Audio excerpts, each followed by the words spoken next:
Hi friends, நான்லாம் இந்த hero கூட நடிக்கவே மாட்டேன்ப்பா அப்படின்னு சொன்ன நடிகைகளையும் அதுக்கான காரணத்தையும் இந்த வீடியோவில் நம்ம பார்க்கலாம். அதுக்கு முன்னாடி நம்ம சேனலை சப்ஸ்கிரைப் பண்ணாமல் இருந்தால் சப்ஸ்கிரைப் பண்ணிக்கோங்க. இந்த லிஸ்ட்டில் நம்ம ஃபஸ்ட்டாக பார்க்க போகிறது சாய் பல்லவி. இவங்க எந்த ஹீரோ கூட நான் நடிக்க மாட்டேன் அப்படின்னு சொன்னாங்கன்னா நம்ம தளபதி தாங்க. என்னங்க ஷாக்கிங்காக இருக்கா? ஆமாங்க, தளபதி நடித்த வாரிசு மூவியில் ஹீரோயின் கேரக்டருக்காக ஃபஸ்ட்டு வந்து சாய் பல்லவி கிட்ட தான் கதையை சொல்லியிருக்காங்க. நார்மலாக பார்த்தீங்கன்னா வாரிசு மூவியில் ஹீரோயினுக்காக ரஞ்சிதமே சாங்கும் அப்புறம் 2-3 சீன்ஸ் மட்டும்தான் இருக்கும். இந்த கதையை சாய் பல்லவி கிட்ட சொன்னதோ நான் நடித்த ஃபுல் படத்துல என்னோட சீன்ஸ் வர மாதிரி இருக்கணும், இல்லைன்னா 2-3 சீன்ஸுக்கு ஒரு பாட்டுக்கெல்லாம் நான் நடிக்கவே மாட்டேன், எனக்கு இந்த படம் செட்டே ஆகாது அப்படின்னு சொல்லியிருக்காங்க. டைரக்டர் சொல்லியிருக்காங்க தளபதி கூட நடிச்சிங்கன்னா உங்களோட மார்க்கெட்டும் எகிரிரும், நீங்கள் நடிங்க அப்படின்னு சொல்லி கம்பல் பண்ணியிருக்காங்க. தளபதியாக இருந்தாலும் நடிக்கவே மாட்டேன், எனக்கு வேண்டாம் அப்படின்னு சொல்லி சாய் பல்லவி போயிட்டாங்க. அடுத்ததான் சாய் பல்லவி தளபதி கூட இன்னொரு படத்துலையும் நடிக்க மாட்டேன்னு சொல்லியிருக்காங்க. அதுதான் லியோ படம். இந்த கதையை சாய் பல்லவி கேட்டுட்டு இந்த கதையை சுத்தமாக எனக்கு பிடிக்கவே இல்லை, அது ஹீரோயின் கேரக்டர் எனக்கு கொஞ்சம் கூட பிடிக்கவே இல்லை, கன்றாவே இருக்குது, இந்த கதையெல்லாம் செட்டே ஆகாது, எனக்கு வேண்டவே வேண்டாம் அப்படின்னு சொல்லியிருக்காங்க. ஆனால் படம் ரிலீஸ் ஆகி ஓடின ஓட்டத்தை பார்த்தா சாய் பல்லவி கண்டிப்பா ஃபீல் பண்ணிருப்பாங்க. அந்த அளவுக்கு லியோ வேற லெவல்ல இருந்துச்சுங்க. அடுத்ததா பார்க்க போற நடிகை நதியா. இவங்க பாத்தீங்கன்னா ரஜினி கூட ராஜாத்தி ராஜா மூவில நடிக்கிறதுக்காக கூப்பிட்டுருக்காங்க.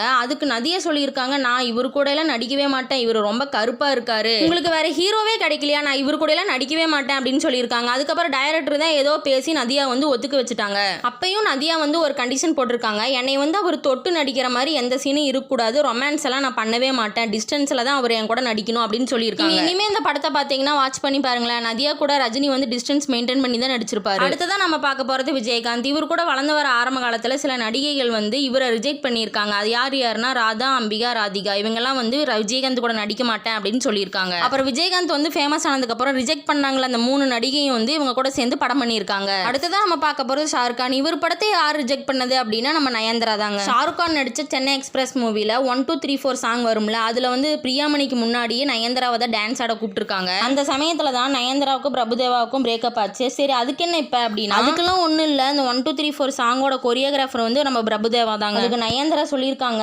இவர் கொரியோகிராஃப் பண்ணி நான் ஆடணுமா, அப்படிப்பட்ட சான்ஸே எனக்கு தேவையில்லை அப்படின்னு சொல்லிட்டு போயிட்டாங்க. வீடியோ பிடிச்சிருந்தா வீடியோக்கு ஒரு லைக் பண்ணிட்டு இது வரைக்கும் நம்ம சேனலை சப்ஸ்கிரைப் பண்ணாமல் இருந்தால் சப்ஸ்கிரைப் பண்ணிட்டு பக்கத்தில் இருக்க பெல் ஐக்கான டமால்னு தட்டிட்டு போங்க ஃப்ரெண்ட்ஸ். டாட்டா.